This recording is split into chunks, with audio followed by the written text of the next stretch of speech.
Introduction. It was a summer that no one saw coming because it didn't show up at all.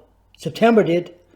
The light splintered through the blinds as I placed the last full stop on a book I'd written.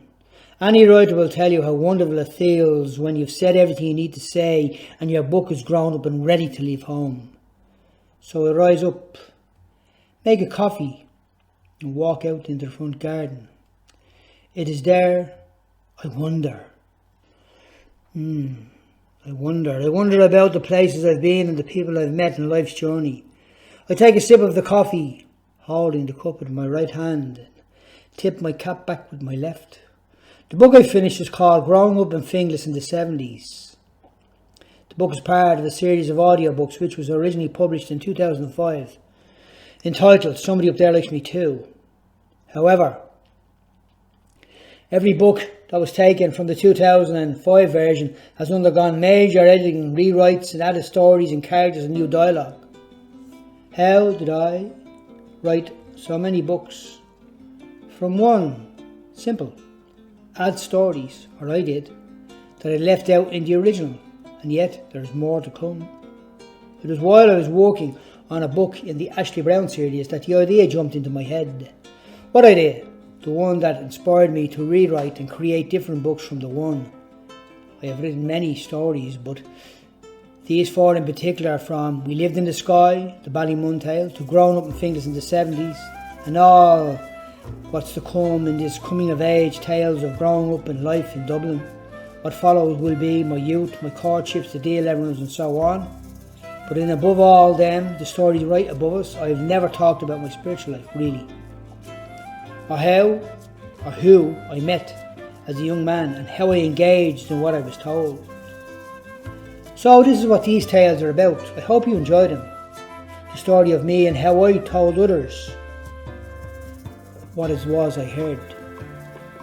The tale the world calls the greatest story ever told. The Boy. In a novel I wrote, the opening line tells the tale of a guy named Pitbull and how, as a middle-aged individual, he visited the neighbourhood where he had been brought up. In my 60th year, I did the same thing. Allowing my mind to journey in time, I found myself the way one does in a dream. I was standing in a station, waiting for the train that would take me back to those childhood places, the streets where I came from. In my mind's eye, I see myself dressed in a coat and grey cap. I listen and then I watch the passing faces. I wonder, will they board a different carriage? Perhaps they're headed in the same direction as me. There is a light, haze, hovering above the travellers at the end of the station, appearing like silhouettes. People are walking, some are talking, others are chatting on mobile phones.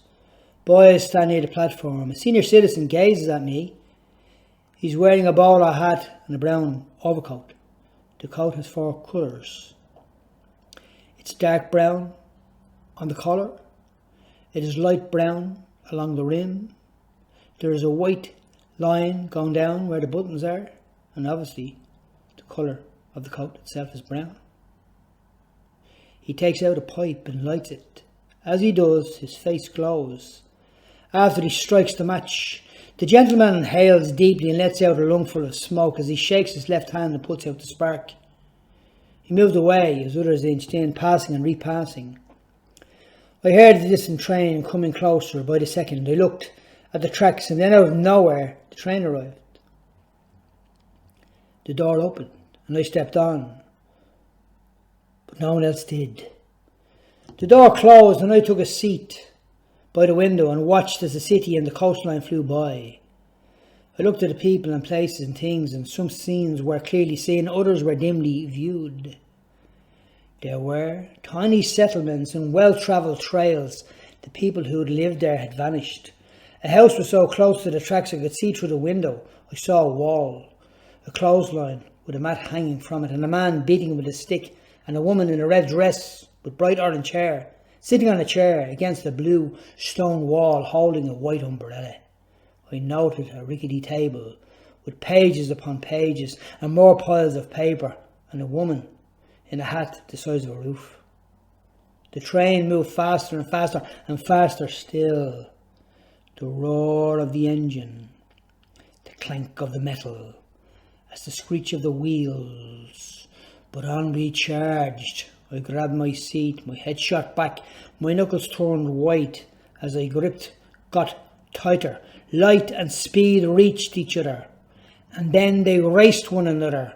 Righteousness and peace kissed each other until they joined forces, and we travelled at 180 miles an hour, or should I say, per second, for in this place, an hour turned into a second. Every window became a frame, while every frame became a picture, as life bolted from childhood to adulthood like an Olympic sprinter. And then, just like that, everything stopped, and I got off. A voice spoke. Your time belongs to you, not to another, so don't waste it living someone else's dream. Remember, the future has no business in the minds of those who grasp the beauty of the day. As the days are, so shall strength be. I looked around and saw no one, so I lifted my eyes to the world above. The illumination of the sky cast shadows that appeared like reflections, but were softly coloured in by charcoal. I roamed through the streets. There were houses everywhere as far as the eye could see. A newspaper blew up the road and clung to my feet. I picked it up. It was fresh off the press. I could smell the ink. The date read the 18th of July, 1974. Then I saw my 10-year-old self walking in the door of his house. I'd come in from school, sat at the table, struggled to read, when Ma said, George, if at first you don't succeed, try and try again. The kitchen window is opened and I hear children at play, singing, Hi diddle diddle, the cat and the fiddle, the cow jumped over the moon. The little dog laughed to see such sport, and the dish ran away with the spoon. Clap, clap, they said, clap, clap. The summer is glorious. Our neighbours are talking. Matt is now in the garden chatting with Anne. Dad is at the end of the garden speaking with Jack. The neighbourhood kids are everywhere, running, playing, skipping or swinging on makeshift swings with a rope tied to a lamppost. While sauntering along those old streets with Ma's words as a tour guide, I pull up an imaginary chair on the corner of Highlands Wall. We grow up there on that corner as little boys to full-grown men. I see the kid that was once me, sitting at the open door in the evening light, and the unexplainable pause when the bells of the Angelus rang. Every window is open, no door is closed, and the broadcaster from the radio in a neighbour's house says the Angelus prayer. Let us pray, pour forth we this speech thee, O Lord, thy grace into the hearts, that we to whom the incarnation of Christ the Son was made known by the message of an angel, may by his passion and cross be brought to the glory of his resurrection through the same Christ our Lord. Amen. I bless my face and run and play. I see my friends. I know their outcome. I looked at Ma, who was so young, her skin so fresh and soft, her eyes full of life, friendly and kind. My dad too, and Jack, our next door neighbour, with a newspaper tucked under his arm. Betty, his wife, comes to the door calling, Christy, Michael, Thomas, your tea is ready. I gaze at the little boy that was once me. He's running by. He stops. Hello, mister. My name's George. I smile. So is mine. He put his arm around his brother. This is me brother. We're twins. His name is Joseph. Isn't he lovely? My brother Joseph. We didn't always live here. We lived somewhere else. Didn't we, Joseph? We did. We lived over there. He pointed to the right. Over there. Wow. He said. We lived up in the sky. Didn't we, Joseph? We did. In Ballymun. Up in the sky. And now we live down on the ground, from up in the sky to down on the ground. Do you like your new house? Yeah, but it's not new anymore because we came here ages and ages ago, when we were only little, didn't we, George? Yeah, when we were 8, nearly 9, now we're going on 10, so we're all grown up. Isn't that right, Joseph? Yeah. We have a little brother, he's only 6, his name is Pat. He can't play out, only in the garden, till he's 7. Ma says, once you go over 21, it's downhill all the way after that. Isn't that right, George? Yeah. Me ma says, before you know where you are, you're 21 and it's downhill. Do you like school? The brothers looked at each other. Joseph whispered something. No. Sometimes you get a punch in the head or a kick in the mouth, and their master smacks you with a stick. Doesn't he, Joseph? He does, but he smacks George more because he's in the bad row. But we're going to do our punching very soon because we're going to become boxers. Isn't that right, George? Yeah, it is. And off they ran.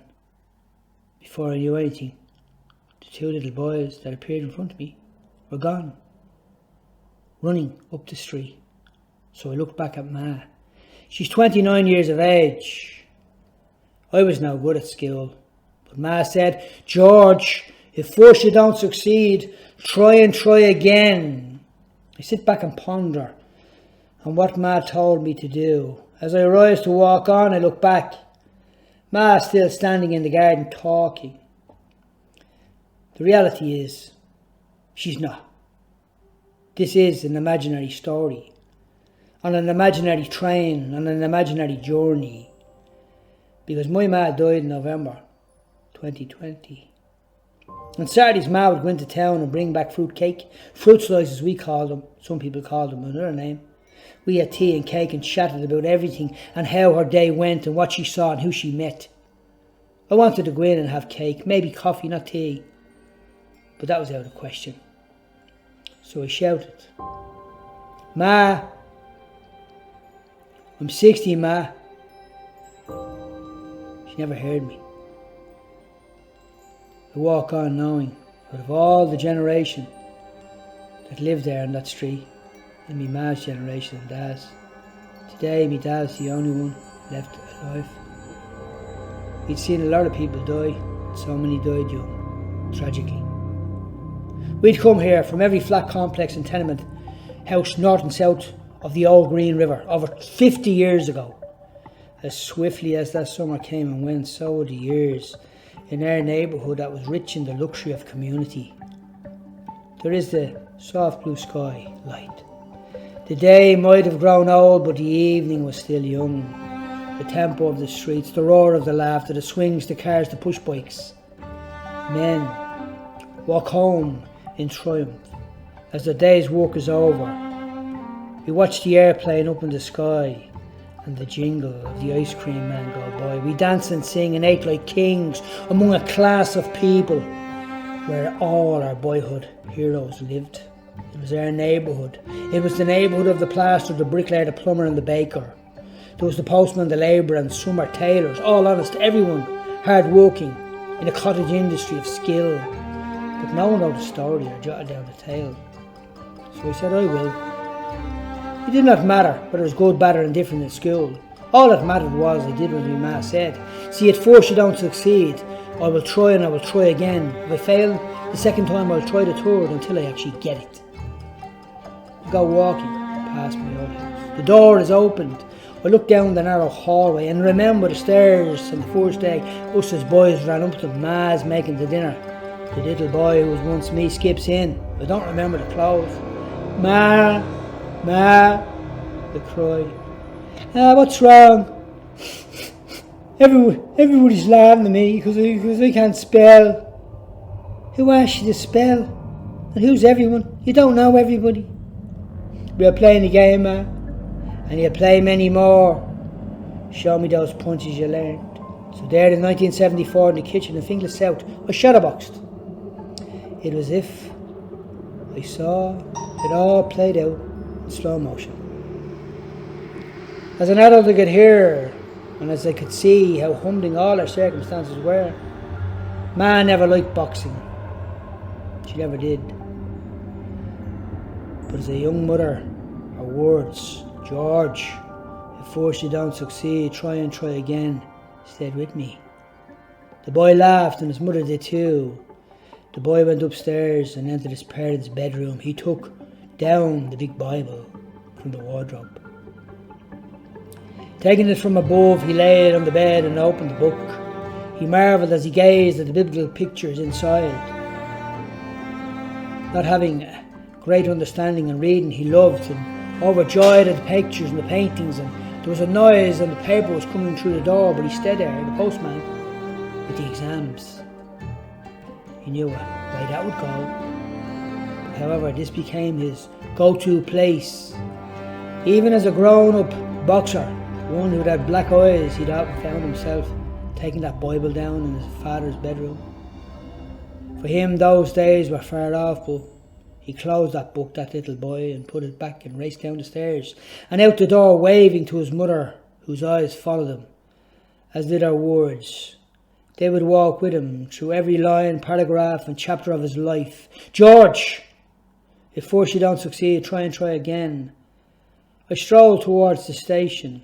The imaginary train was on its way, but I had a question I'd ask later. But for now, I boarded the train, took my seat and gazed out the window.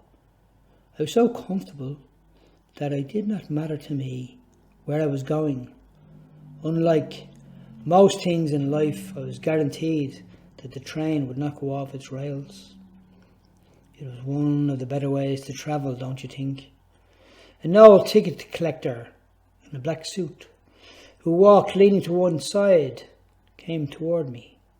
A door opened and school kids jumped on, even though the train was still moving. What followed was a few novel-reading couples who chatted openly, sipping tea. The ticket collector asked me for my ticket. I searched my pocket and found none. So I stood searching my coat pocket again and discovered that my first attempt was right. There was no ticket to be found. I sat, he waited, I looked, he gazed. I turned my head and he gently turned my face back in focus and handed me a ticket. He stood with his right hand out. Eventually the penny dropped and I handed him the ticket. He punched it and headed back to wherever it was he'd come from. The train stopped and I got off and saw a sign which said, "Welcome to 1976. The sign spoke. It was like a DJ. I saw all the houses around me and my old school in the distance, so that's where I headed. When I got there, I travelled up the corridor, the school corridor that is, and found myself, my young self, standing outside the door of the classroom. The door was number 17. The corridor was long and narrow. A line of doors that stood like guards on each side were hard to miss. The thick smell of smoke lingered in the air. Boys had broken in and burnt down the school were part of it. The damage was seen on the walls, but the doors were new, replaced there by carpenters with hammers, screws and saws.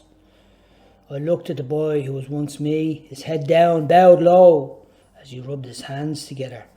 Doors opened and I glanced over my shoulder and witnessed two boys come from different classes, also being put outside.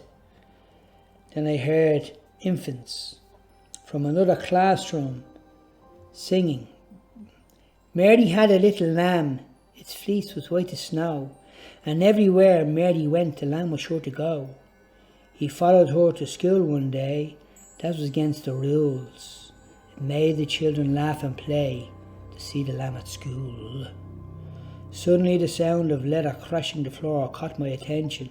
I saw two uniformed guards and a plainclothes detective pass. They were here over the fire, nothing to do with the boys in the corridor, but I could see how their presence frightened them. Once they disappeared, little George ran shouting, "Run, Dumbbell! Run, Boxcarth! Run, Dumbbell! Run, Boxcarth!" The three little boys fled. Dumbbell and Boxcarth went one way, George went another. None got far. All were detained and brought back. Here's the question, the one I had boarding the train. Why did I come here? The simple answer is I could. I was trying to, I suppose, revive the stolen time, or also to try and keep alive my people, in my memory at least. When the train arrived and opened its door, I stopped and looked around and saw two youths running by. One was called Dumbbell, the other was called Boxcarth, and I wondered, what year is this? I asked myself. Then I muttered, 1992.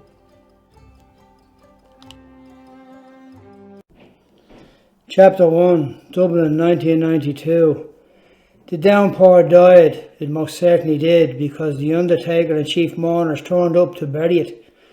As the night slept, in the morning woke with a thunderous shout. Bulldozer and Packer band mixed it up last night. They threw left, right, lefts. Bum, bum, bum. Headbutts galore. In a lane beside a boozer and Finglas. Their coats and shirts piled in a corner, as their stomachs shined from the spilling rain and their noses ran red from pouring blood. I'd come in late, had a beef curry, fried rice and chips. The newspaper on the table told me how an entrepreneur, a neighbourhood one, survived the hail of bullets. Later I went to bed. As the morning woke, I got up, went straight into the bathroom, shaved, cleaned my teeth and dressed. Then I snuck down the stairs, made a coffee and left for work.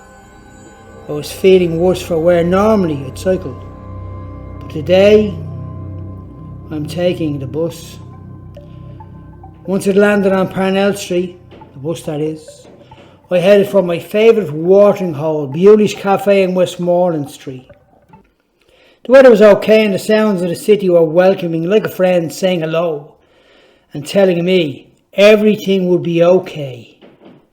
A man at the Gresham Hotel waved to passer-bys, calling on anyone who would take the time to listen to his woes.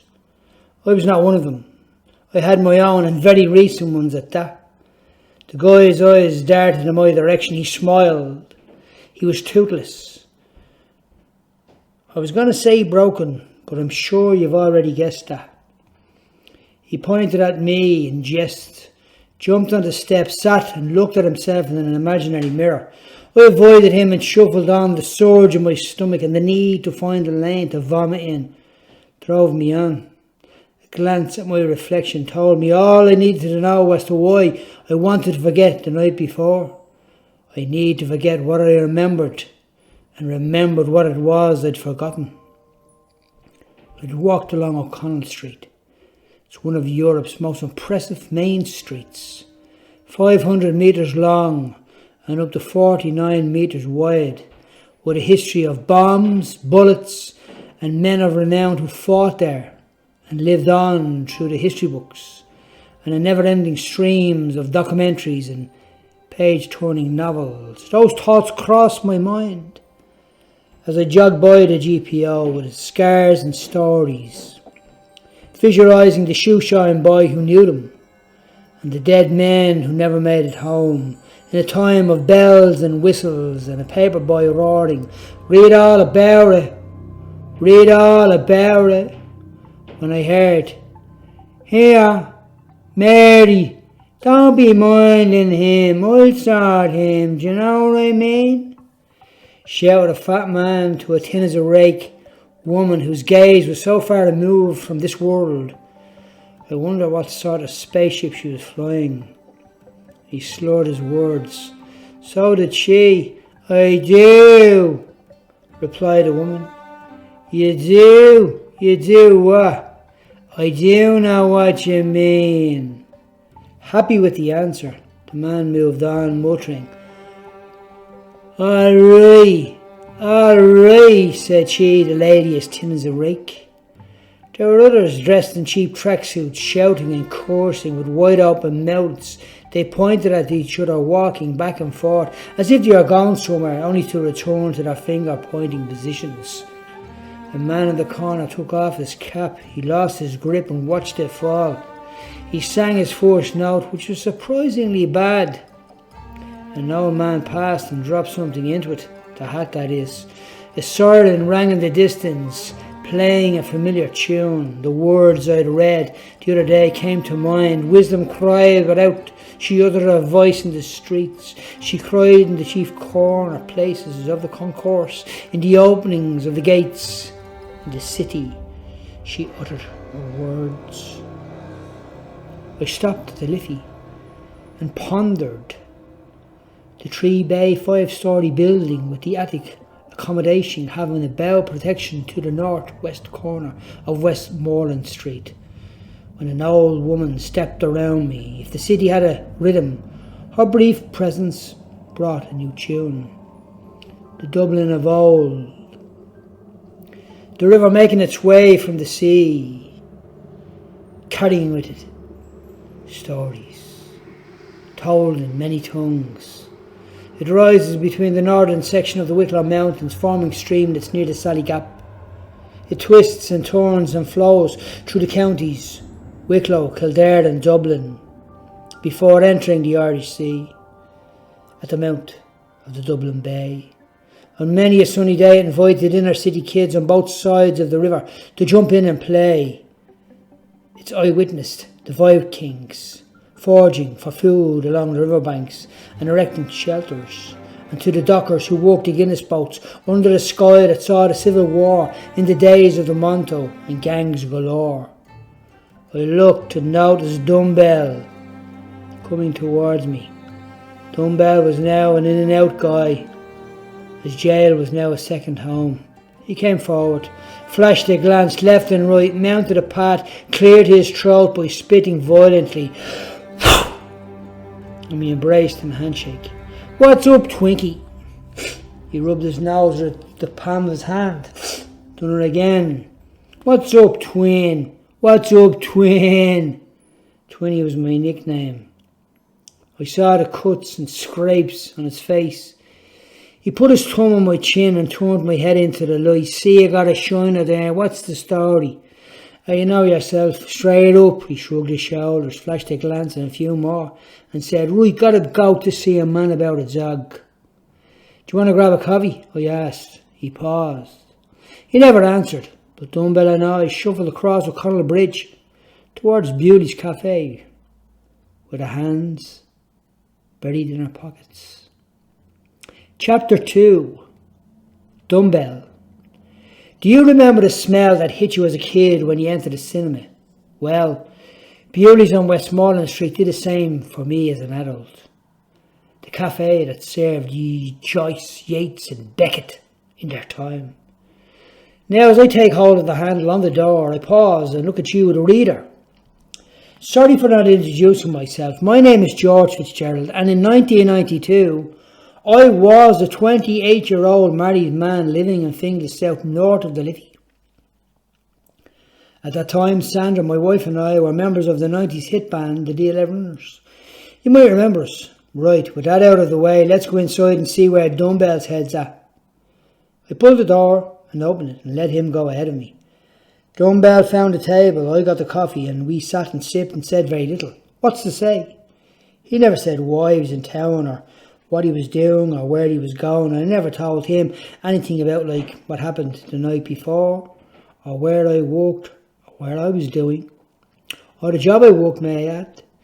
He lit a smoke and then lit another. I saw him sip away at the coffee. He did the same, I did the same. He stubbed it out and I did the same as well as him. He glanced at me and I at him. Dumbbell took a drag and inhaled deeply. I watched lungful of smoke gush from his mouth like a chimney on an old train. He looked around, tapped a cigarette into the ashtray. And then what was on my mind came spilling out. Did you hear I became a Christian? His constant habit of looking around stopped and he fixed his gaze firmly on me. To be truthful, I was not walking the walk, as they say. There was a lot I needed to deal with, but I couldn't allow what was going on in my life to stop me from trying to reach into his. So what? You became a Buddha? A Buddha? What? Do I look like a Buddha? A Buddha? Yeah, now do you say it, with the shaven head and all. I pressed my arm onto the table and leaned over, whispering, I'm not a bullet, you know what I mean? Suddenly, something grabbed his attention because his eyes jumped beyond my head. Well, that might be a slight exaggeration. I glanced over my shoulder and noticed two Gardaí walking in looking for breakfast. My companion became slightly uneasy. I got it. I had to do with his life choices. I'd say he suffered from that allergic reaction from a child, and it stayed with him. He wasn't the only one. I found it to be quite contagious among a certain group of lads. Dumbbell stubbed a cigarette and lit another. He placed it in the ashtray, took a break from his chain-smoking exercise, planted his hands on the sides of the seat. Then Mr. Dumbbell lifted himself about 5 inches into the air. Once he'd accomplished this task, he stretched his neck out. He looked in front, to left and right. Happy with what he saw, he returned to a sitting position, took the cigarette from the ashtray, took a drag. I watched him pick up the cup and take a gulp. A slurp, a gulp, and a backhanded wipe of his mouth caught the attention of another customer because she looked at him with disgust. A penny-dropping thought jumped into his head because his expression changed like an animal caught in a trap. So I got to thinking, what's he up to? But a sudden uneasiness showed me that his life choices did not sit really well with his solitary nature.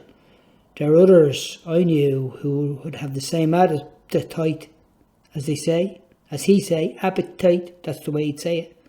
But my words would be the same appetite as him, who would be snarling at the officers of the law. The thought crossed my mind as he looked at the food, and I wonder, was he thinking, appetite? How's it going anyway? What's up with you? I need to go to the bog. I'll be back before you can say, Jack Robinson, Jack who?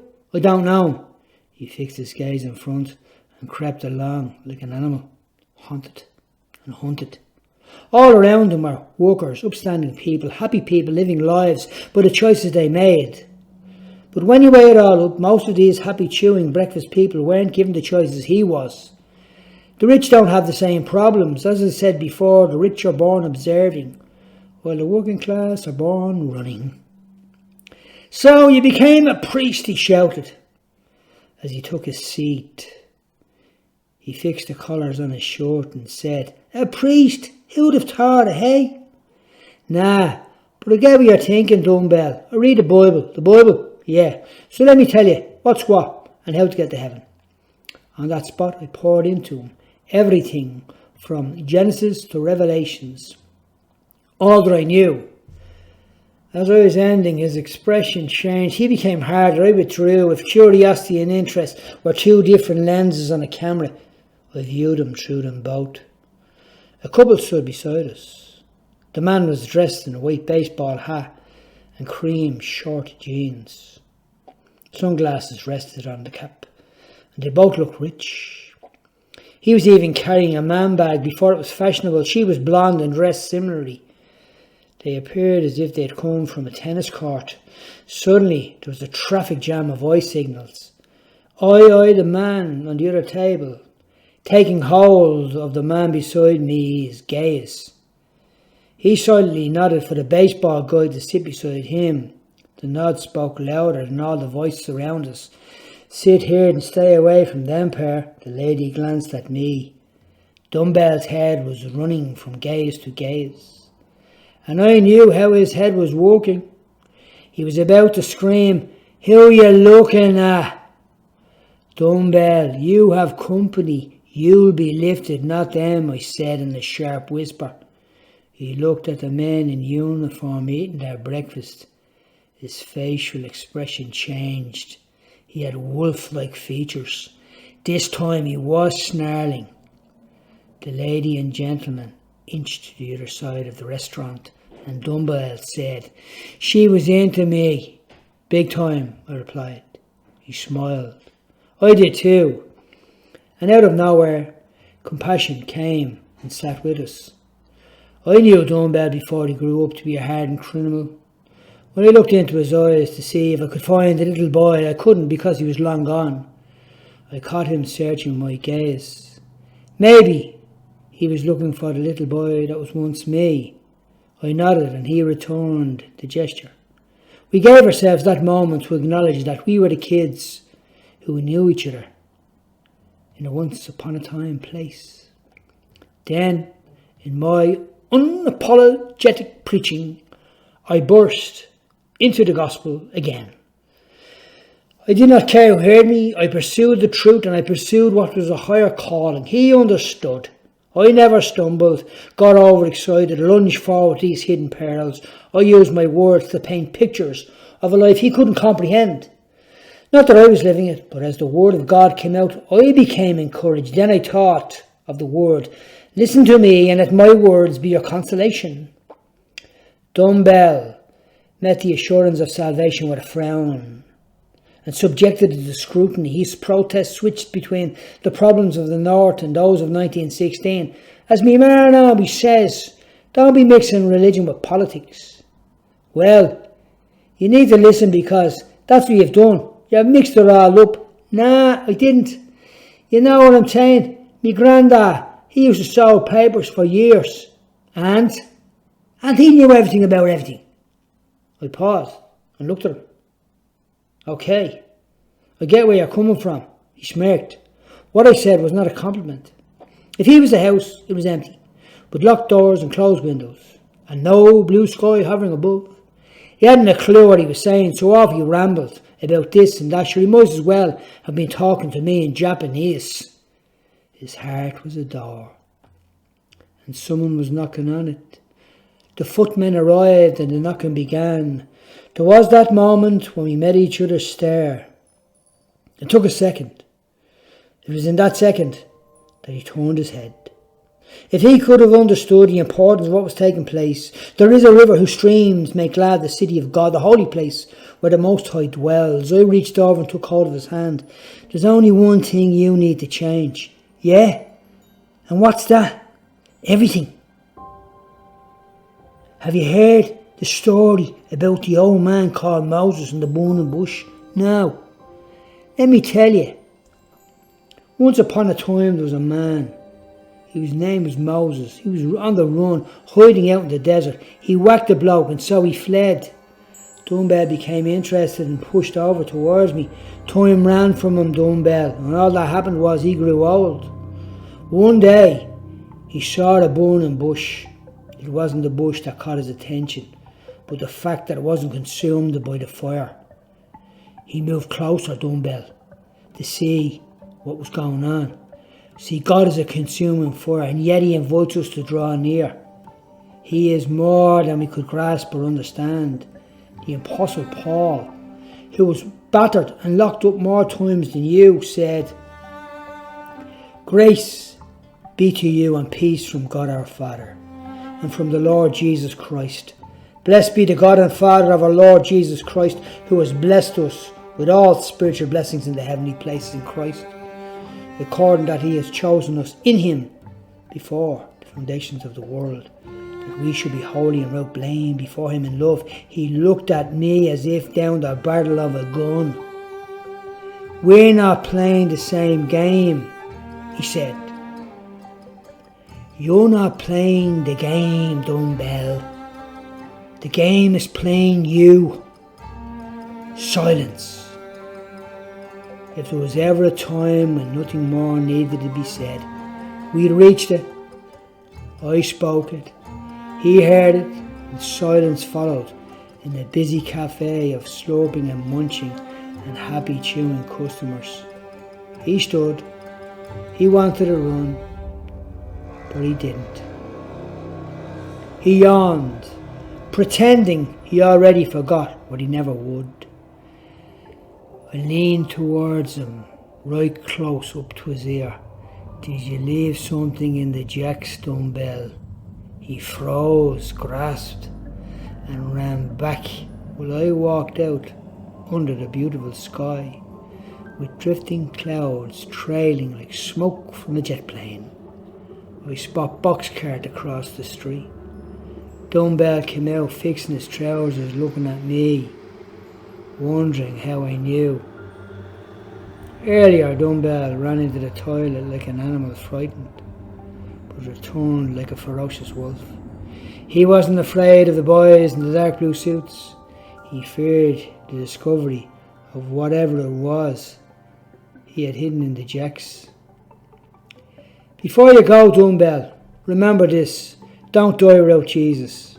I pointed hard into his chest and repeated, "Don't die without Jesus." And I turned and saw a Boxcarth across the street. "Here, Boxcarth, need a quick word," I shouted, leaving Dumbbell to head to wherever it was he was going. And it sure wasn't a confession box. Chapter 3. Boxcarth. Boxcarth was crawling his way along the buildings on the opposite side of the street. He either heard me or he's ignored my call. "Boxcarth!" Sandra, my wife, and I were repapering and papering the house. It was our first home. We bought the property in 1990. The address was 35 Avenue Gardens, Finglas South. It was a second-hand home built in concrete. You could hardly drive a nail into the wall to hang a picture. We needed to change the windows, the doors and the radiators. I told Sandra that I'd bring home some samples from a shop in Cable Street. "Boxcarth, going anywhere nice?" I asked as I approached them. A symphony of sounds rose. The drivers used beeping horns as artillery against the jaywalkers and the couriers that sped past. He looked at me. The pedestrians were on their way to work. They came from normality. Boxcarth emerged from anything but. Here's a question. Is it okay to use in a sentence or to end a sentence with the word but? In this case, I think it is, because in that moment I saw all the buts in Boxcarth's life. He would have had a better chance, but his dad was abusive, but his mother abandoned him, dying young, but the school let him down, but the teachers mistreated him, but the three-letter word that had a huge effect on Boxcarth's life. At home, we'd bought the paper for the bedroom. In those days, we used paper more than we used paint. Nowadays, we never use it at all. The decorator let us down, so Sandra gave it a go and wallpapered the bedroom. And I have to say, she did a great job.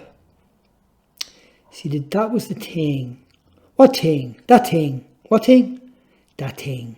Like, I knew the streets Boxcarth came from and every crack in the concrete he ran on. There wasn't a back street or alley he'd walked on that I didn't know about. We were different yet the same. To onlookers in the upper classes, we were identical. However, I was blessed with wonderful parents, brothers and a beautiful wife.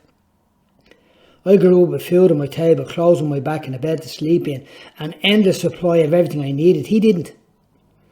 From an early age, he knew beatings and the inside of police cars. He visited reform schools, local cells and adult jails.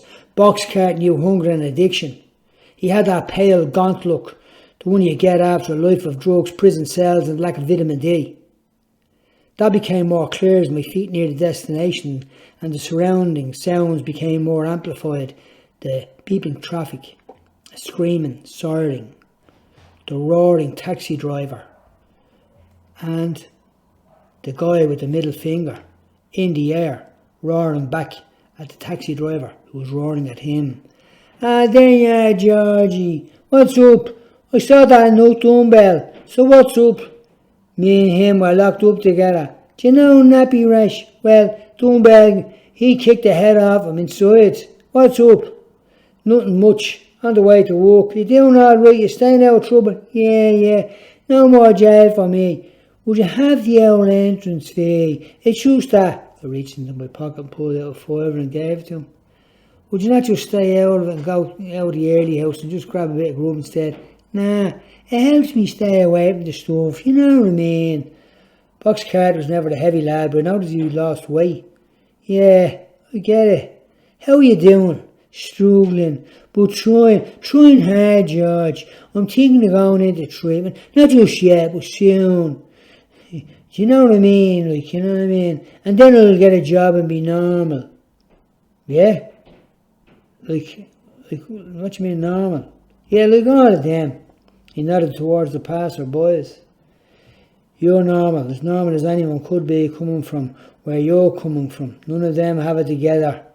The people who actually set the scales of what is normal. See how normal they'd be if they went through the stuff you did, Boxcarth." He dropped his head and childishly shuffled his feet. "His mercies on you every morning," I thought. We chatted and he relaxed. "Me ma was normal. She had nice eyes and small hands. She baked cakes. Yes, she baked cakes.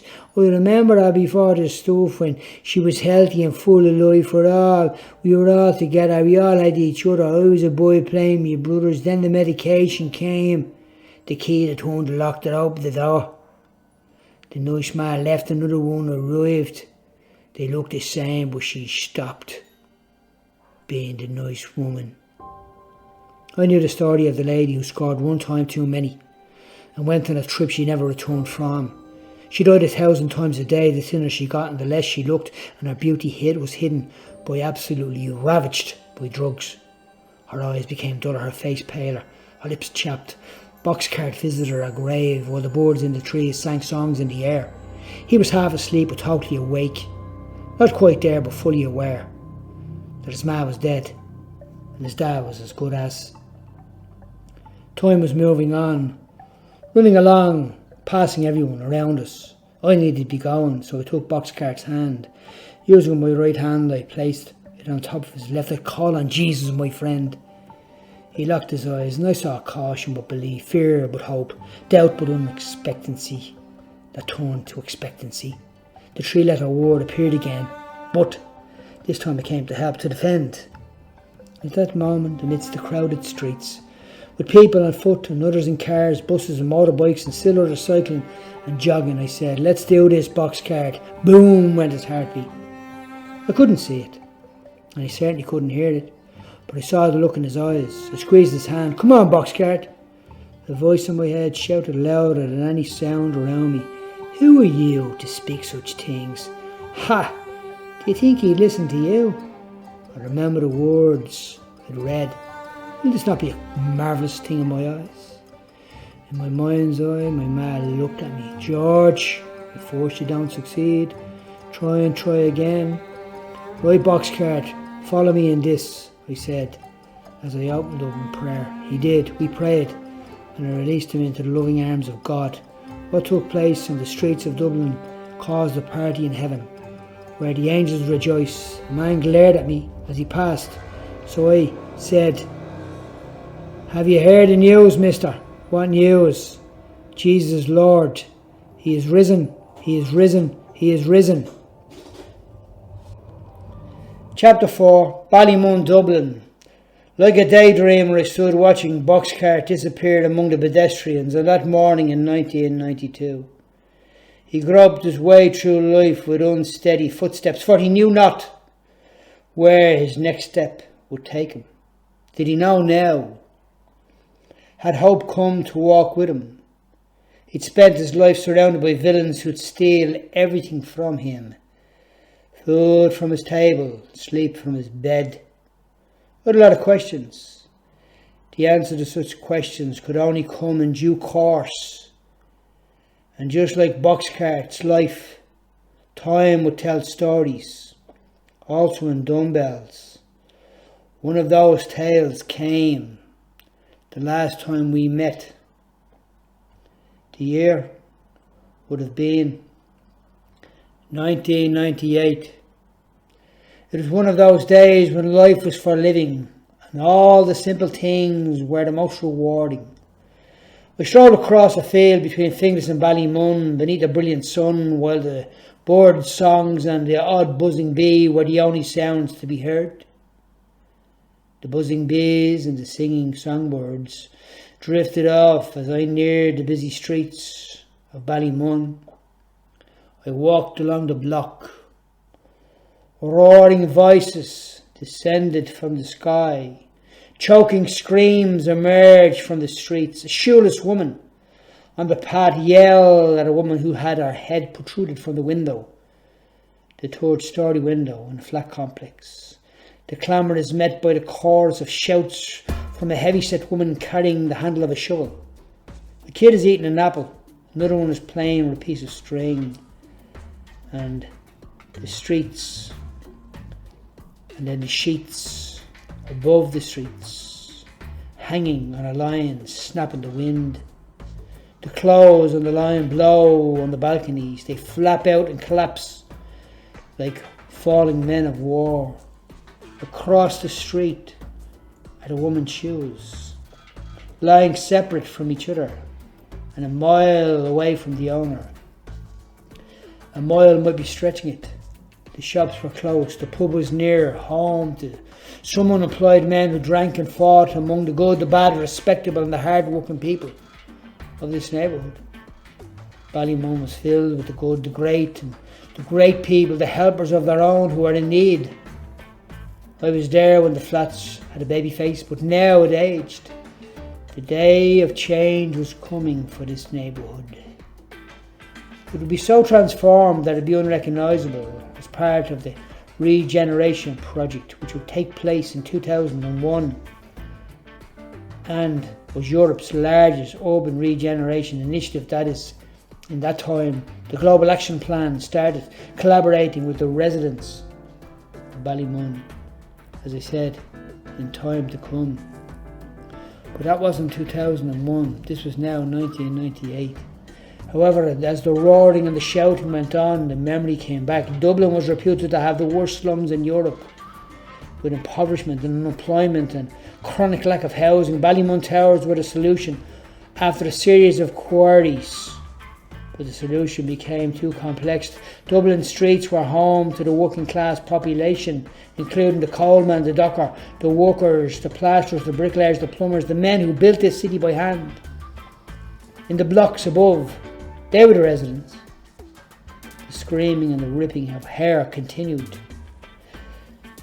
Joyce had said, if you could get into the heart of Dublin, you could get into the heart of the cities of the world. This was Dublin.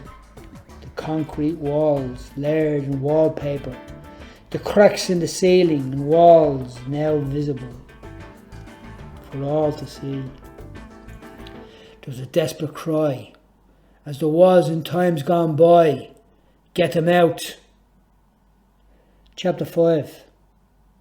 The converts. The tower stood upright, like military guards looking at the tenants, the passing population.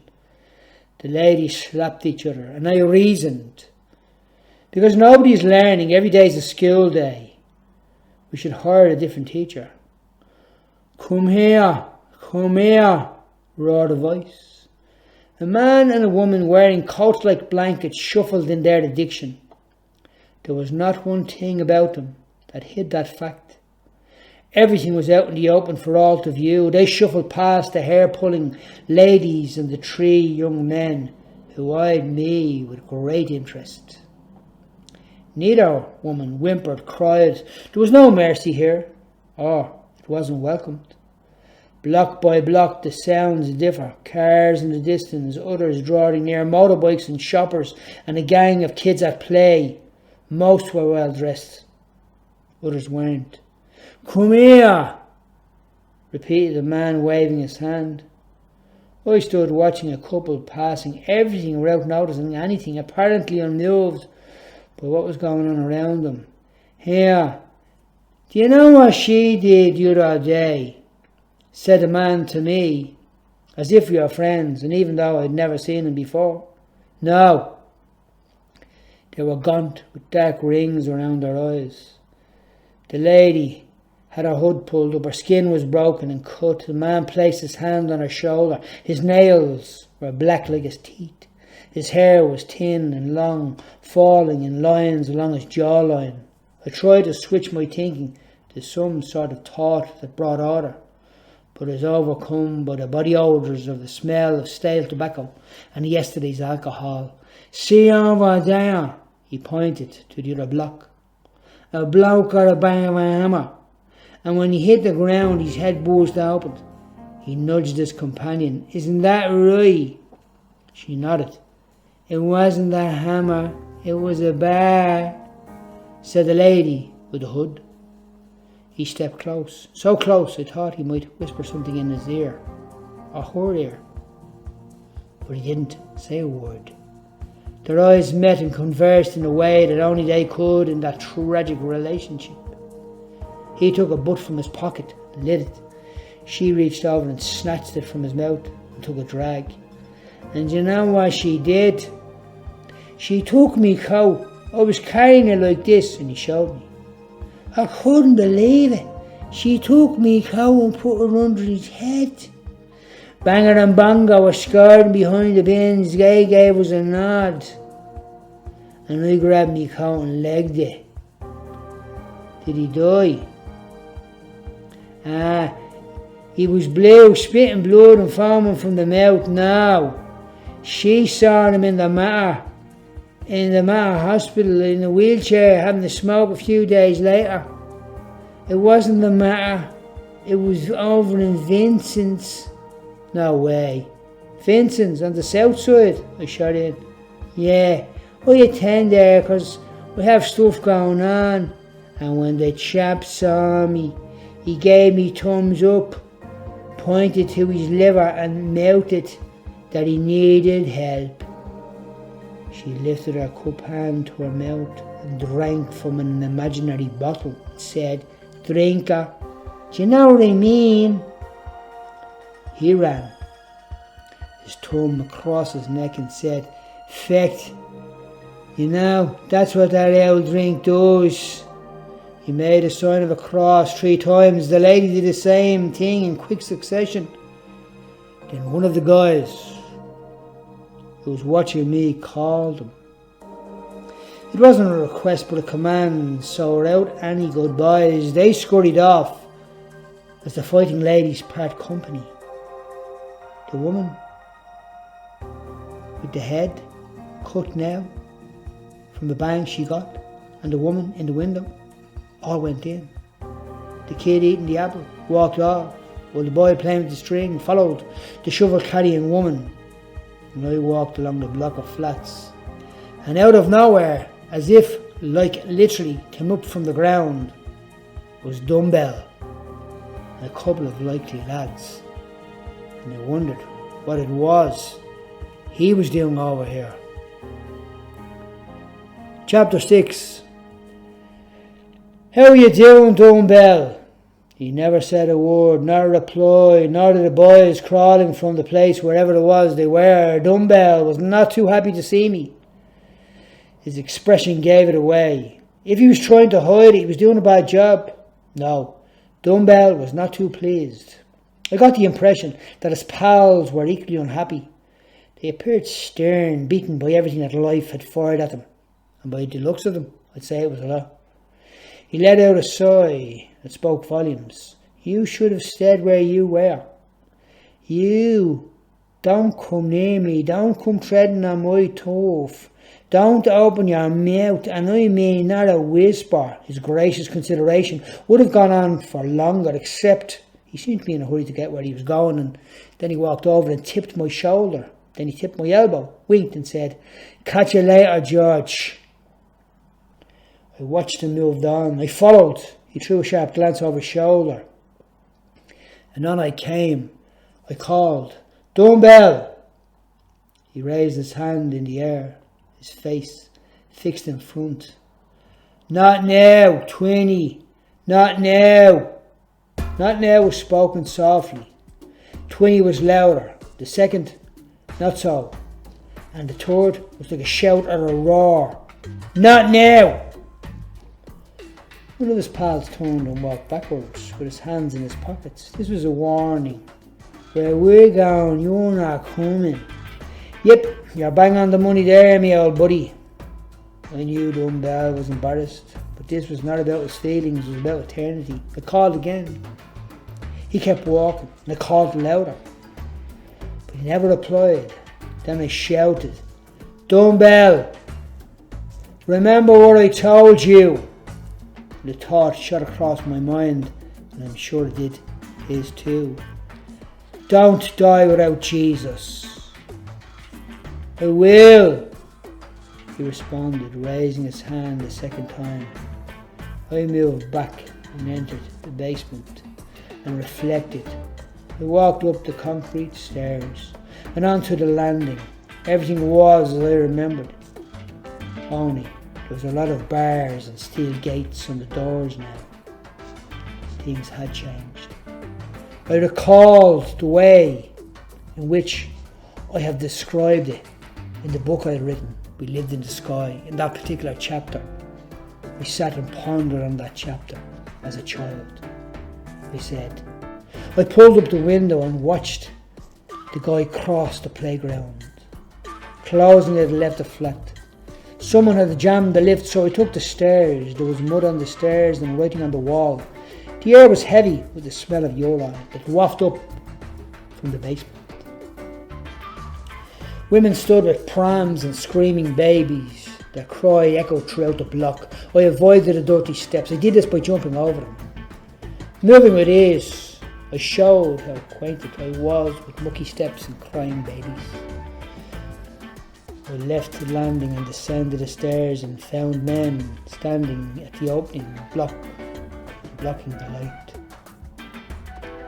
This was now no longer 1972, it was 1998. The men I'd seen earlier had now come in. They were standing, blocking the light, as I said, at the doorway. These were the guys behind the fighting ladies. They were looking for something. Concrete walls and stairs, the steel handrail daring you to take hold of it on a cold, bitter day. The walls shouted hardship, the stairs moaned a single word, distress, and the graffiti and the smell of urine tell a story of wanton rebellion in an abandoned world. I take a step back as they do. I know what to do. I've been here before. This is not my first rodeo. A man to the right, another to the left. But it was the man in the middle who made his first move. Shut your mouth. Do you hear me? I sat on the step. It was cold. And said, "Okay, we will." He let a cough.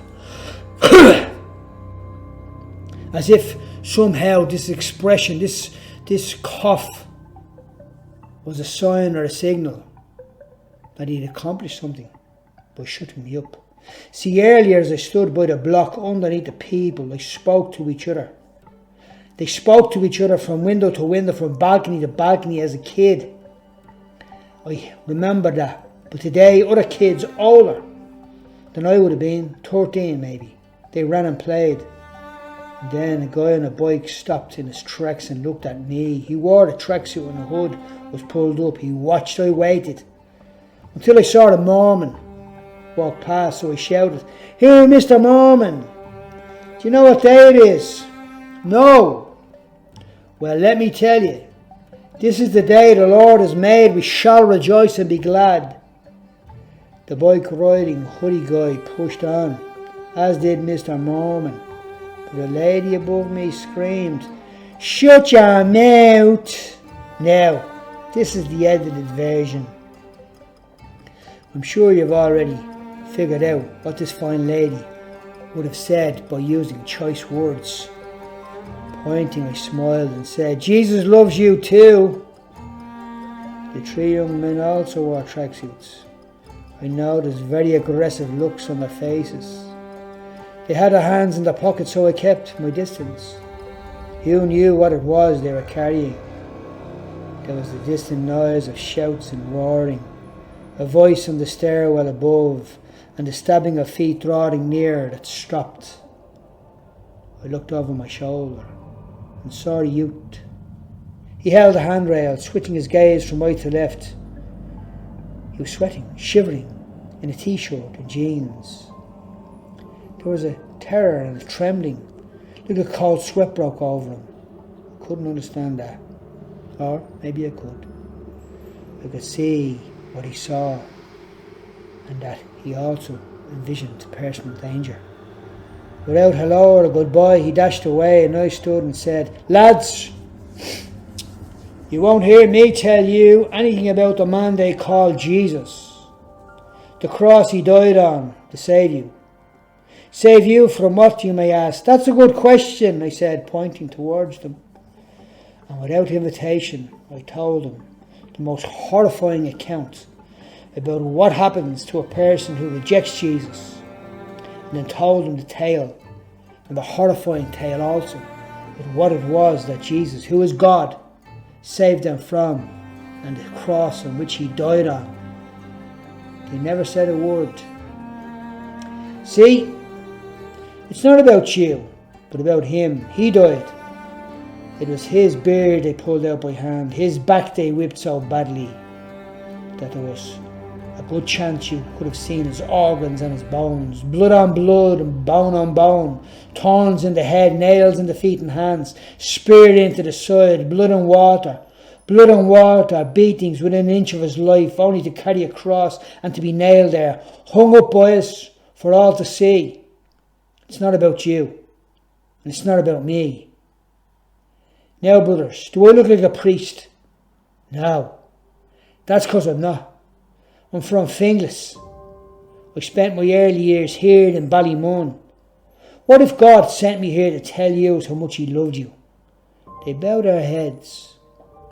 I never asked them to do that, but they did anyway. I saw the light burn in the sky above, burst in. Okay, boys, lift your hands and say this after me. It happened in the dark stairwell with the graffiti and the vermin running past. The gospel was preached in the darkness on the stairs as I played as a boy. The prayers of salvation went up and the lads prayed a prayer we embraced. And they went on their way rejoicing. I sat and saw, through my mind's eye, the two little boys. It was 1968. The boys were twins, George and Joe. They held hands, leaving the dark stairwell, entering into the light. Ma's words came to me in a whisper through a gentle breeze. Remember, George, if first you don't succeed, try and try again. I rubbed my hands over my shaven head and walked out into the light. I will, Ma. Looking along the block, I saw Max, my fingerless friend.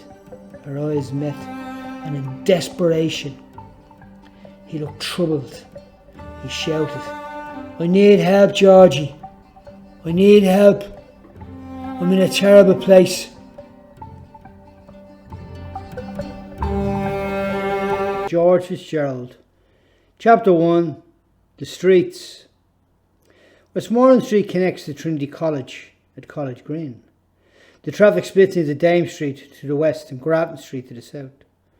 One bright morning in 1992, that's where I stood. The last time we spoke in a previous book, In God We Trust and We're Not Americans. I was standing in Ballymun watching my friend Max calling out to me. Do you remember? I told you that story for you, the reader. I brought it forward by telling you about one of the last times I met Dumbbell. But in reality, I was still standing in town after leaving Dumbbell and Boxcarth. Let's recap. It was an okay morning. I was feeling worse for wear from a night on the town and a rumble in the jungle. On my way, I bumped into Dumbbell. Dumbbell was most likely on his way back to jail. Well, not just yet, but I suspected he would at some point. We grabbed a coffee. I shared the gospel, even though I knew I wasn't walking the walk. Later, I bumped into Boxcarth, a guy out of prison struggling with addiction. He prayed with me on the streets of Dublin. I thought about those men as I walked towards the Clarence Hotel on Wellington, Quay, where I worked. I decided to tell my brother Joe about Dumbbell and what happened to Boxcarth this morning. I jogged on looking at Trinity College. It was hard to miss her, as she was right in front of me. I saw youthful men clothed in shiny black suits with open-neck shorts, escorting young ladies dressed in gowns.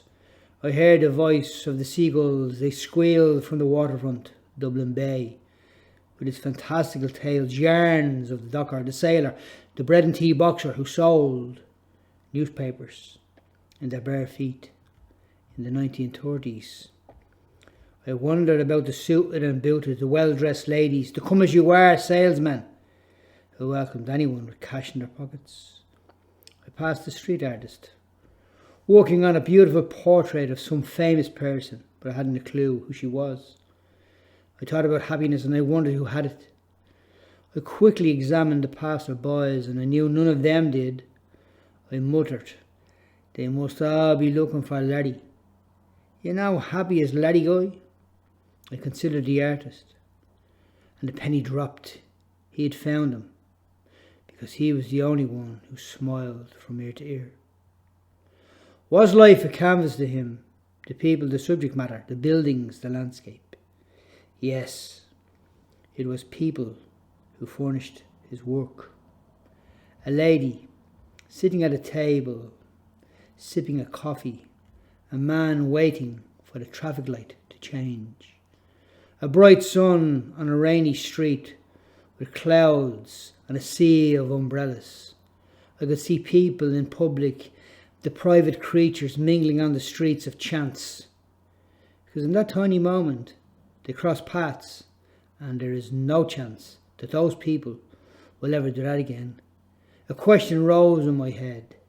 What prompts us to do what we do? And if we do what we do only because we are prompted to do it, what part of the brain propels us? Is it a conscious or subconscious? So what is it? An idea, an impulse, culture, or nurture? I looked around and asked the man the time. 8:30, he replied. That gave me a half an hour. I wasn't in till 9 that morning. So off I ran towards Brown Thomas, where Joe worked. My jog terminated once I hit Grattan Street. Keeping a quick eye and a sharp step, I found Joe at the junction of Clarendon Street and Wycliffe Street. Those streets were a filmmaker's dream location, with early 20th century premises founded on the corners all around. What happened to you? Joe asked when he looked at my eye. Nothing. Here, I had a coffee with Dumbbell. I shared the gospel with him. He wasn't having it. Just keep him in prayer. See a man behind me? He glanced at a heavy-set man standing on the street counting boxes. Yeah, what's the story? I shared the Lord with him. He's a van driver.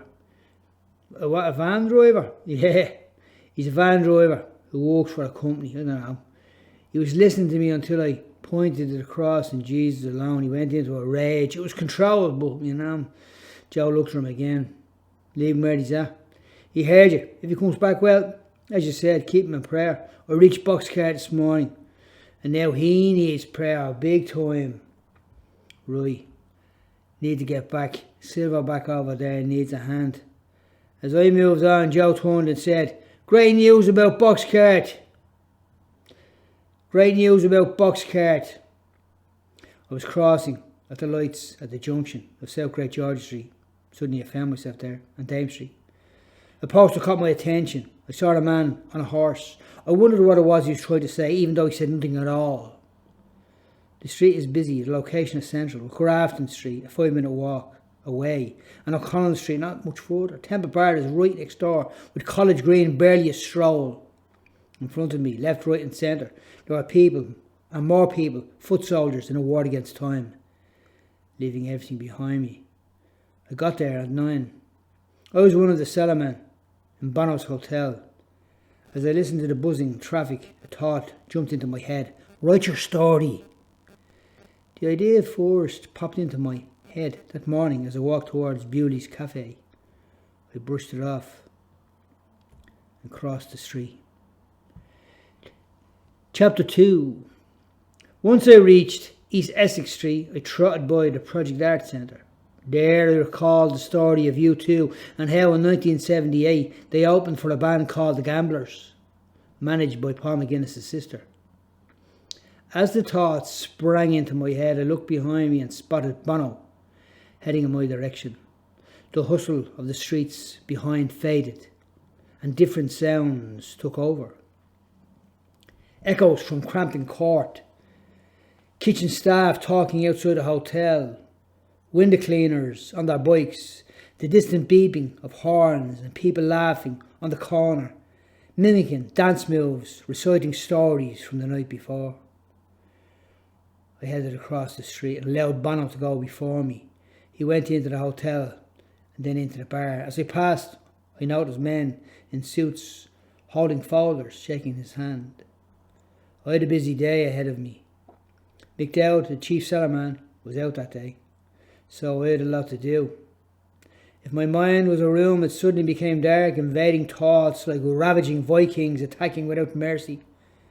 So I revisited the morning, the sky, the brightness, the encounter, Dumbbell and Boxcarth, the conscience, the tiny voice speaking louder than an elephant's roar. And along came condemnation.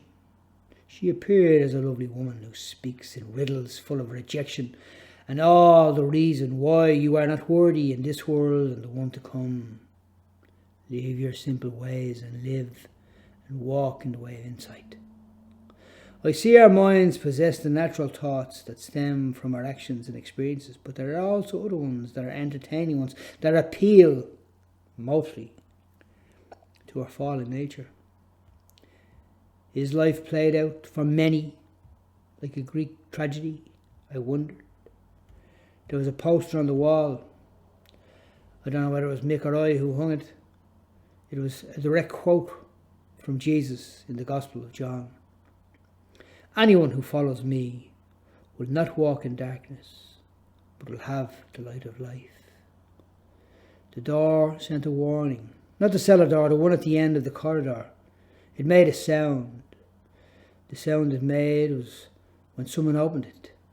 It had a hinge on the top, and when someone did open it, it made a noise. Someone was coming. I heard footsteps. Footsteps of leather crashing off the ground. 1 step, 2 steps, 3 steps, 4. They're getting closer, and louder still. Silence. Straight away, a person crossed my mind, and that person was Peter Traynor. Chapter 3.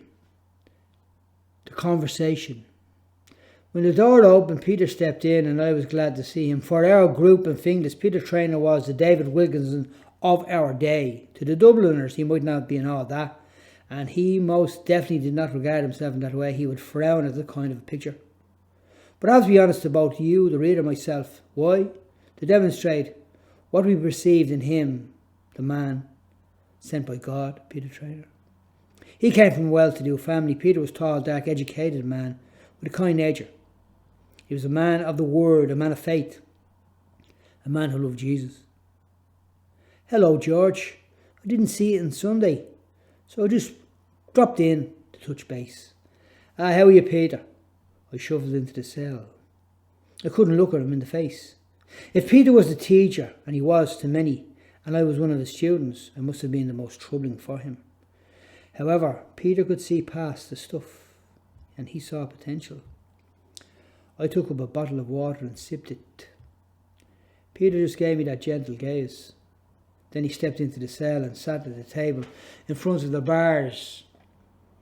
He said a second hello with a look, met with a groan. In that microsecond of time it took to swallow the water, a memory flooded my mind. It's strange how that happens. What happens? Well, I might have said it in this book or maybe in another one, but it's amazing what pops into your head in the middle of turmoil. Amazing. Might be overstating it, but I'm sure you get my meaning.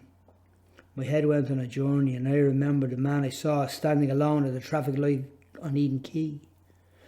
Why I remember that man, I don't know. He was eating a breakfast roll. The man had a roll in one hand and a coffee in the other. Everything ran past him, but he stood alone, lost in thought. Why a breakfast roll? Why not chicken? Did he get brown sauce or red? Was it made of rasher, sausage and pudding? Did he like white or black? Was there an egg in there, or did he leave it out? I wonder what people like. Some like carrots, beans and Brussels sprouts, others don't. They like chicken and meatballs, spaghetti and toast. There's always coffee, and some prefer tea. A man likes a woman likes a man. A lady gave me the eye. We shared a glance in that passing second amidst the walkers to talkers on the junction of busyness, where the stranger stood for a moment to eat a breakfast roll. Life is like that. We're all the same, but fewer alike. Different in many ways, but similar in so many more. We may not talk the same language, but we say the same things. We are born into a world that wants rid of us.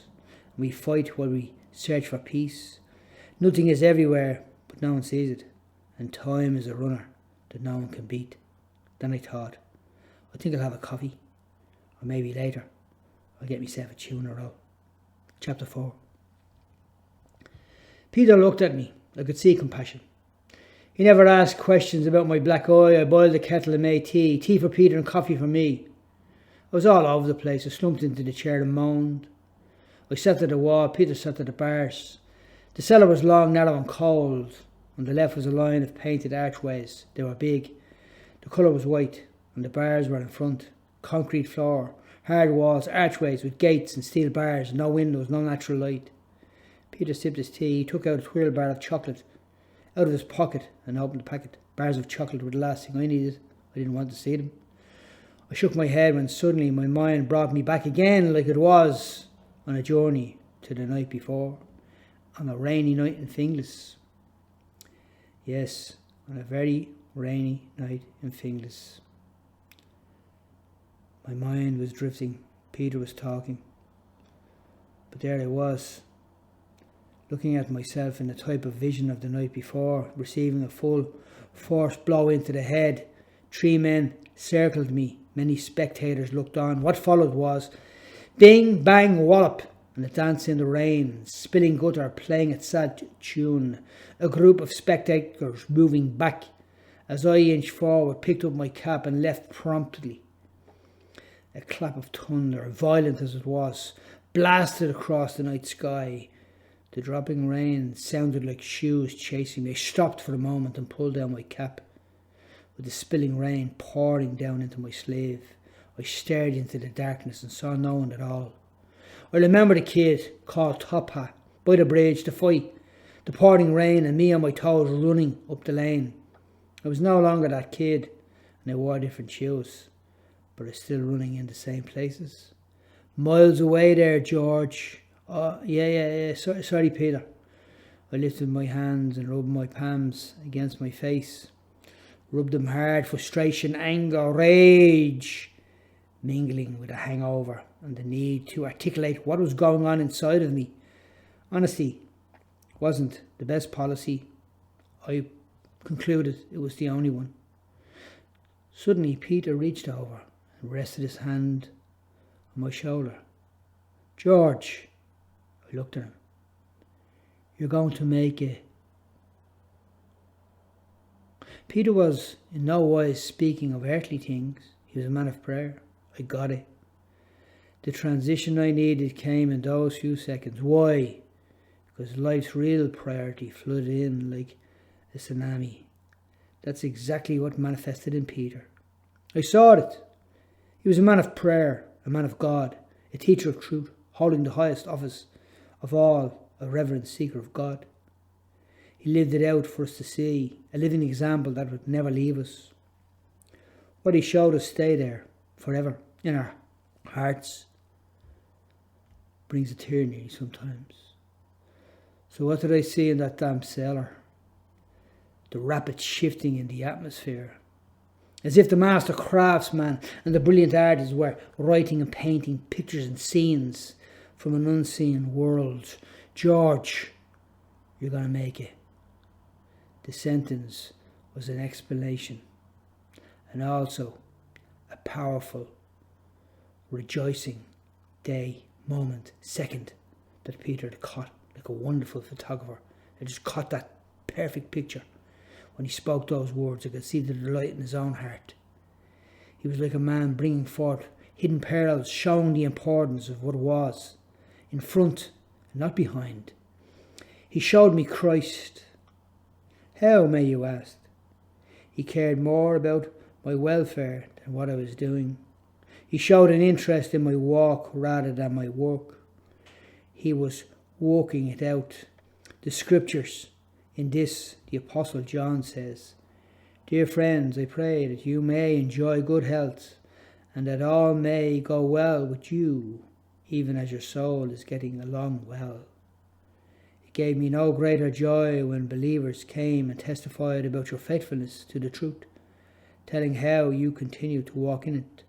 I have no greater joy than to hear that my children are walking in the truth. I've a long way to go, Peter. Not really. I think this is not too far, he joked, laughing. He said, you come from a far way off, George. There is only one Damascus experience in the Bible. For the most part, it's saved in an instant, sanctified over a lifetime. Chapter 5. Peter slipped out for a moment and I opened my Bible and turned the pages. It was a young book, but it had grown old, with faded pages and the odd coffee stain. There were red letters and black ink, pencil marks and pen, notes and frayed edges, and a scripture that read, be of good cheer, son. Your sins are forgiven. I was trapped in the snake's nest with dangerous people the night before, in the pouring rain and punches galore. And now suddenly in my mind's eye, I was walking through a golden field of barley. I brushed my palms on the top of them and viewed the orange grove in front. Miles and miles of blossoming oranges. The colours are beautiful.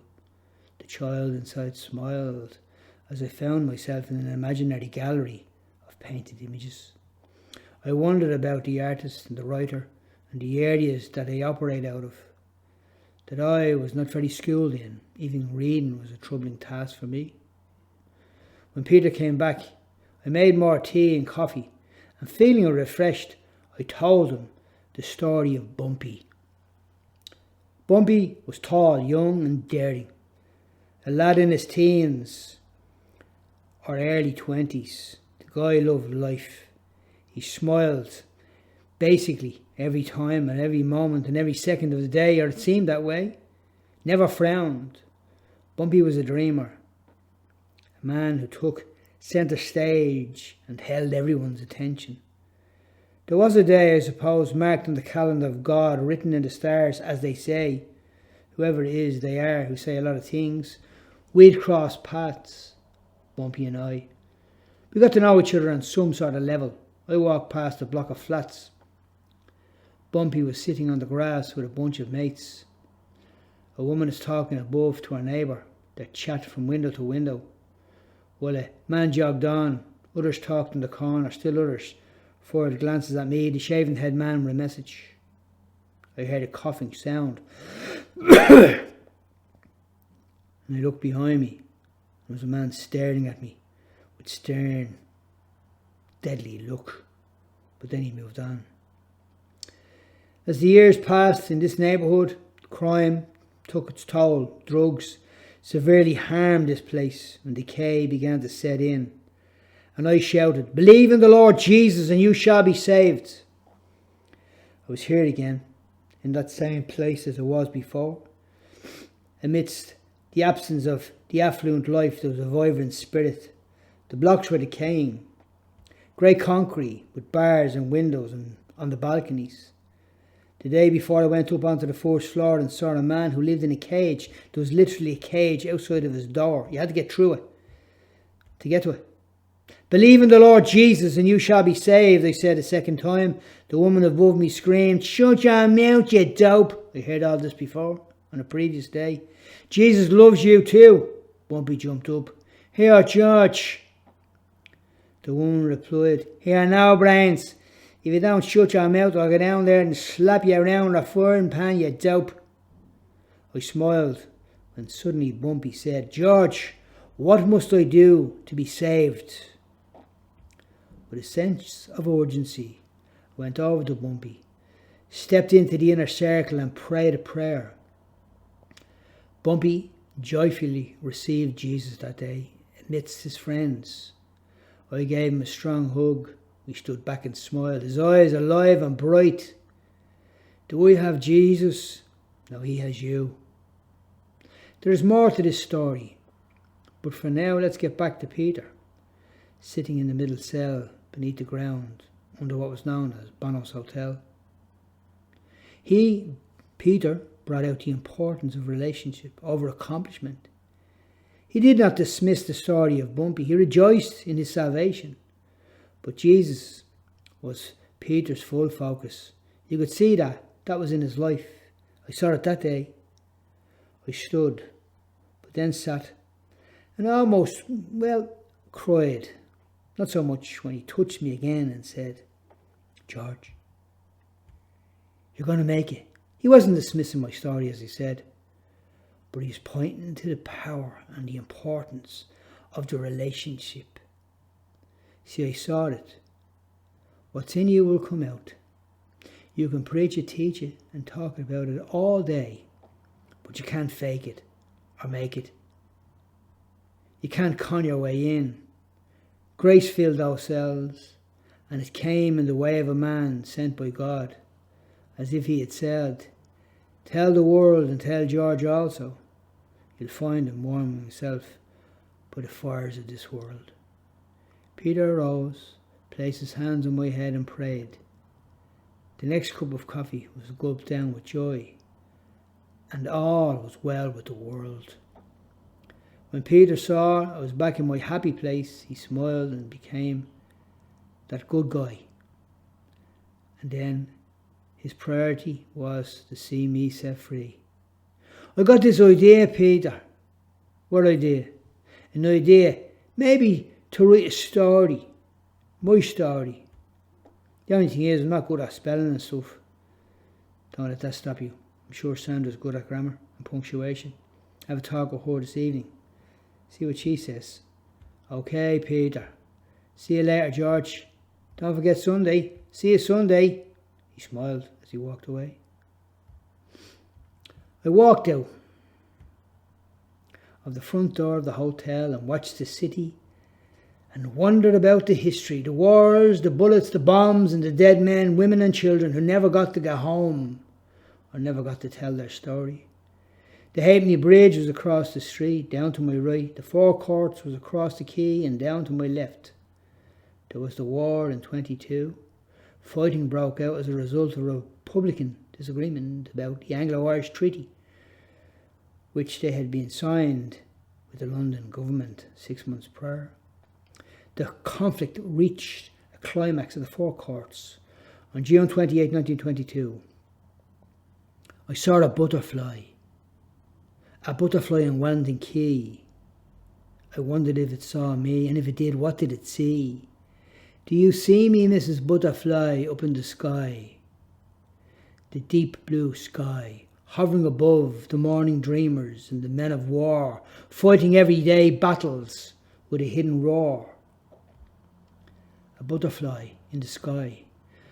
A butterfly on Wellington Quay. Did you look in the windows of the 50 rooms or more? Did you see the guests and the staff members? There is management in their suits and ties. The kitchen and the bar staff, the cleaners, the accommodation people, the delivery men at the back of the hotel. You see the humans from the sky. They are walking, talking, standing on the corner, waiting on a traffic light to change while eating a breakfast roll. Or even when an eye of a stranger catches you in a passing second. I saw you at that moment, Mrs. Butterfly. I saw you and how beautiful you were on that day of visitation. The day we crossed paths, I looked up at the building that was built in 1939. I wonder about you, Mrs. Butterfly. I wonder what it is you see. See, I saw you, Mrs. Butterfly, in the sky. I folded my arms and thought about the butterfly on Wellington Quay. If you could see our future, what would you see? I know you can't, for your life is short. The only one who can see that is God. Standing there, I did not know what awaited me as I journeyed through life's hills and valleys. But as a 60-year-old man, I do now. I know exactly what it was and the promise I'd made to you, the reader. What promise? To tell you about the story that I'd finished in. Well, in this way, the book, In God We Trust and Win Our Americans, I ended this way. I finished my encounter with lads, and then I walked out onto the flats and called, or seeing Max, my friend from Ballymun, calling out to me. This is what actually happened, the last sentence in the book. Looking along the blocks, I saw Max, my fingerless friend. Our eyes met, and in desperation he shouted, "I'm in trouble, George. Help me." Max came from a good neighbourhood called Finglas. He had a bit of a cough sometimes. His father did. He'd knock at the door and hear, I think that's for you, Max. Max. It seemed to be always the sound that was in the house. And that cough would one day turn out to be fatal for him, Max's father. But here, Max, as he said, was from our neighbourhood, Finglas. We'd known each other growing up. Max was clever, having a brilliant mind, and at times displaying great willpower over his mind and body. However, there is that word that changes everything. Changes everything in what way? In every way. He was an outdoors man, self-educated, a quick, athletic type. If I was to describe him as a chess player, I'd say he was on his way to being a master. But he made one bad move. See, on that day at the block of flats, I could see the wrong move that he'd made. He'd puffed it with the dragon, who wasn't magic, but evil. He'd made a great critical mistake by getting involved in what he shouldn't have. He got strung out. And when he got strung out, a door opened. And from a clever, self-disciplined man, he became a criminal who was in the thick of the madness, as we'd say. I'm in the madness, Georgie. I'm in the madness. See, why did he call out to me? I wasn't a doctor or a priest. I wasn't belonged to any social club or any way could I help him in any way. See, he called out to me for a reason, for he knew me. But not only did he know me, he knew I was that evangelist that was walking through Finglas, setting people on fire for Jesus. There was a powerful, absolute revival taking place in those days on the streets of my neighbourhood, Finglas, and so I'd reached now Ballymun, and the same thing was happening again. See, he'd called out to me. He was a young man, he was, full of life. But however, his life came to a brutal end. Brutal. Tragically brutal. I'll let you read into that. But then there was Bumpy, the young guy that was full of life. He was the shaven head fellow with the jokes and the cars and loved speed. 2 weeks after he prayed that prayer with me in the streets of Ballymun, he was killed outright in the car on a head-on collision. He died instantly, so I was told. Max prayed with me on many occasions, but he was always a heavy hitter when it came to the wrong word. The sleeper who never slept, the crawler who wouldn't give up crawling. He lost his life, as I said, tragically, as did Dumbbell. Dumbbell died terribly, shockingly, also in an absolute tragic way. Boxcarth slid out of this world, like many before him, dying with a needle in his arm. Did Max get that chance, that one-time offer to cross over to the other side? He did on earth, but in those last moments, while his heart still beat, did Boxcarth believe that prayer he prayed? Did he? Hopefully. It was a winter's morning when I got that call. Did you hear about Dumbbell? Silence. I knew questions, and I also knew questions like that always had the same answer. No. He's gone. I looked out the window, and there in front of me was a frost covering the glass, covering the car. I remember that. It's funny what you remember. I pictured him lying in the dark, his heart beating, running faster than a racer, the voice in his head, sweat on his brow. Did my words follow him? Don't die without Jesus, Dumbbell. What is written in the book of Job? But even then an angel could become a champion. There are thousands of them to take up your case. A messenger who would mercifully intervene, cancelling the death sentence with these words. I've come up with the ransom. Before you know it, you're healed, and the very picture of health. Job 33:25.